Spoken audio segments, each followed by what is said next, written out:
Hi friends, welcome to விஸ் சமையல். எல்லாம் எப்படி இருக்கீங்க? வாங்க இன்னைக்கு ஒரு சூப்பரான ஒரு தேங்காய் சாதம் வித்தியாசமான முறையில செய்யலாம். பயங்கர டேஸ்ட்டா இருக்குது. இதே மாரி ஃபுல்லா ட்ரை பண்ணி பாருங்க. உங்களுக்கு இந்த டேஸ்ட் அப்படியே கிடைக்கும்.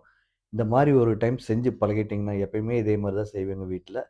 அந்த அளவுக்கு டேஸ்ட்டா இருக்கும். கண்டிப்பா வீட்ல ட்ரை பண்ணி பாருங்க. அதுக்கு முன்னாடி நம்ம சேனல சப்ஸ்கிரைப் பண்ணாதவங்க சப்ஸ்கிரைப் பண்ணிக்கங்க.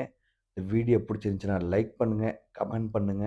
உங்க ஃப்ரெண்ட்ஸுக்கும், ஃபேமிலிக்கும் ஷேர் பண்ணுங்க. வாங்க வீடியோக்குள்ள போலாம். இப்ப அடுப்புல கடாய் வச்சு, கடாய் காஞ்ச பின்னாடி, அதுல ஒரு 2 டேபிள் ஸ்பூன் நல்லெண்ணெய் ஆர் கடலெண்ணெய் சேர்த்திக்கங்க. அப்பத்தான் அந்த டேஸ்ட் அதே மாரி வரும். இது கூட கடலப்பருப்பு, உளுத்தம் பருப்பு. கடலப்பருப்பு 1 டீஸ்பூன், உளுத்தம் பருப்பு 1/2 டீஸ்பூன். இதையும் சேர்த்தி நல்லா வதக்கி விடுங்க. ஒரு 30 செகண்ட் வந்துச்சுன்னா போதும். இப்ப இது கூட வேர்க்கடலை, வறுத்த வேர்க்கடலை சேர்த்துக்கலாம். வறுத்த வேர்க்கடலை சேர்த்துனீங்கன்னா, உங்களுக்கு டேஸ்ட் இன்னும் கொஞ்சம் நல்லாருக்கும். பச்சை போட்டீங்கன்னா, அது கொஞ்சம் டேஸ்ட் வித்தியாசமா இருக்கும். அதனால வறுத்து சேர்த்துட்டீங்கன்னா, ரொம்ப டேஸ்ட் நல்லாருக்கும். இது கூட இப்ப பெருங்காயத்தூள் ஒரு சிட்டிகை சேர்த்திக்கலாம். இது வந்து ஜீரண சக்திக்கு நல்லா உதவும். அதனால கண்டிப்பா அத விட்றாதீங்க. அப்புறம் பச்சை மிளகாய் ஒரு 4 உங்களுக்கு வேணுங்கிற ஷேப்ல வெட்டி போட்டுக்கங்க. இஞ்சி, பூண்டு நல்லா பொடி பொடியா நறுக்கி கட் பண்ணி போடுங்க. கூட கருவேப்பிலையும் சேர்த்துக்கங்க. இஞ்சி, பூண்டு இந்த மாரி சின்ன சின்னதா நறுக்கி சேர்த்துறப்போ, நம்ம ஒவ்வொரு பைட் சாப்பிடுறப்போ அது கூட வரும். தேங்காய் சாப்பாட்டுக்கு அது பயங்கர டேஸ்ட்டா இருக்கும். கண்டிப்பா அந்த மாரி பொடி பொடியாவே நறுக்கி போடுங்க. இப்ப வந்து கொத்தமல்லி தழைய வந்து இது கூட தூவி விட்டுக்கலாம் கொஞ்சமா.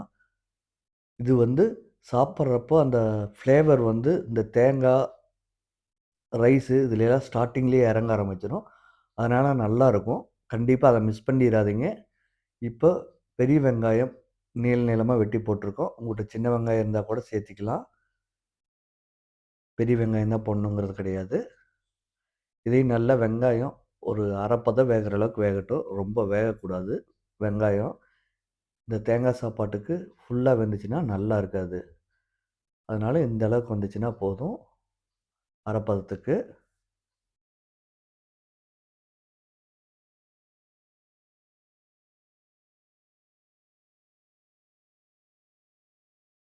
இப்ப வந்து இது கூட ஒரு காஞ்ச மிளகாய் வத்தல் ஒரு 3ஓ 4ஓ சேர்த்திக்கலாம்.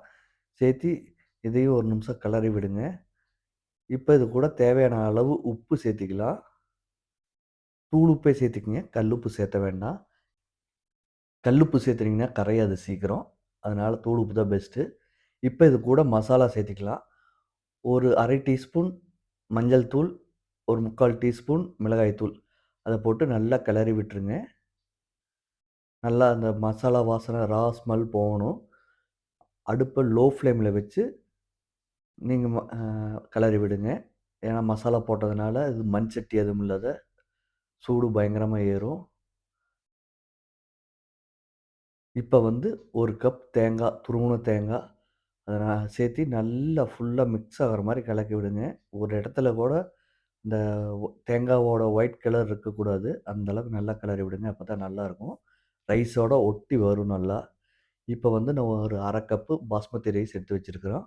அத இது கூட சேர்த்திட்டு, கூட ஒரு கை நெறைய கொத்தமல்லி தழை நல்லா பொடி பொடியா வெட்டி, இது கூட சேர்த்தி நல்லா மிக்ஸ் பண்ணி விடுங்க. அடுப்ப லோ ஃப்ளேம்ல வச்சுட்டு நல்லா பொறுமையா கிளறி விடுங்க. இதில வந்து இந்த கடலப்பருப்பு, உளுத்தம் பருப்பு, வேர்க்கடல, இஞ்சி, பூண்டு, கொத்தமல்லி இல இதெல்லாம் நல்லா ஒரே மாரி மிக்ஸ் ஆயி வரணும்.